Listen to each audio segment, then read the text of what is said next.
Dans les versets 1 à 9, le prophète décrit l'isolement que Dieu lui a imposé au milieu de son peuple, par 3 signes racontés versets 1 à 4, 5 à 7 et 8 à 9. Raison de ces signes, versets 10 à 15. Double jugement, versets 16 à 18. Compensation magnifique, versets 19 à 21. Verset 2. La défense de se marier faite au prophète dans ce verset se rattache étroitement au contenu du chapitre précédent.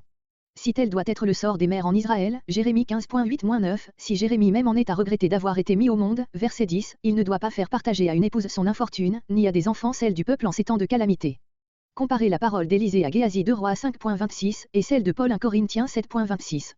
Par là Jérémie devait être en même temps un signe vivant et permanent de la colère de Dieu sur les hommes de cette génération. Verset 4. Ils ne seront pas pleurés, enterrés, à cause du grand nombre des morts, comme cela a lieu en temps de peste et parce qu'il ne restera plus personne pour leur rendre les derniers devoirs. Verset 5.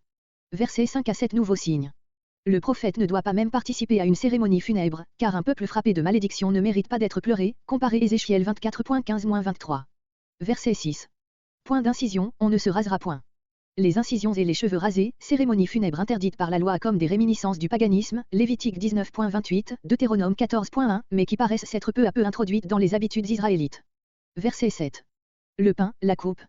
Il ne s'agit pas ici des repas funèbres dont l'usage n'est pas constaté chez les Hébreux. Mais, comme le jeûne accompagnait le deuil, les amis de la maison exhortaient les parents affligés à prendre quelque aliment pour qu'ils ne tombassent pas en défaillance. Comparez 2 Samuel 3.35, 2 Samuel 12.17. Verset 8. Versets 8 et 9 autres signes. Maison du festin, c'est d'une fête qu'il est question, comme le prouve le verset suivant. Le prophète doit s'abstenir de participer à aucune fête, afin de montrer que c'est ici un temps de deuil et que toute réjouissance va prendre fin en Israël. Verset 10. Versets 10 à 18 application de ces signes. La raison de tant de mots devra leur être expliquée, tant ils sont aveuglés et pleins de propre justice. Verset 12. Il serait injuste de redemander les péchés des pères aux enfants, si ceux-ci s'en étaient corrigés, mais il n'en est point ainsi quand ils y persévèrent, car ils en deviennent par la solidaire. Comparez Luc 11.49-51. Verset 13. Vous servirez, jour et nuit. Cruelle ironie. Là vous pourrez les servir tant que le cœur vous en dira. Allusion à Deutéronome 4.28, Deutéronome 28.36. Verset 14. Cette parole, qui est encore une menace, renferme en même temps une promesse. La nouvelle captivité qui s'approche sera plus désastreuse encore que l'ancienne et la fera oublier. Mais la délivrance de cette captivité sera un miracle plus grand encore que ceux qui accompagnèrent la sortie d'Égypte. Elle effacera ainsi le souvenir de celle-ci. Comparez la répétition de cet oracle Jérémie 23.7-8. Verset 16.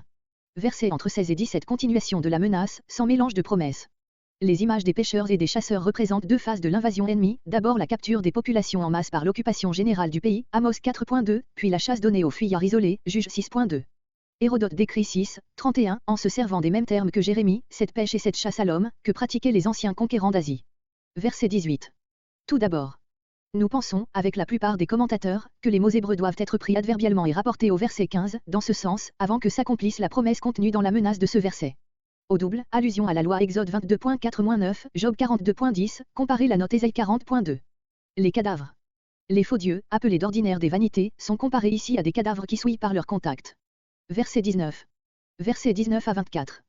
Le prophète, qui ne voit autour de lui et dans l'avenir prochain de son peuple qu'obscurité et ruine, cherche sa force en son Dieu, qui lui fait contempler des compensations inattendues dépassant de beaucoup l'horizon étroit du peuple de Jude. Ce sont les païens entrant dans l'alliance divine, avec ou sans l'ancien peuple de Dieu, qui, chose étonnante, est passé sous silence dans ce tableau de la restauration future.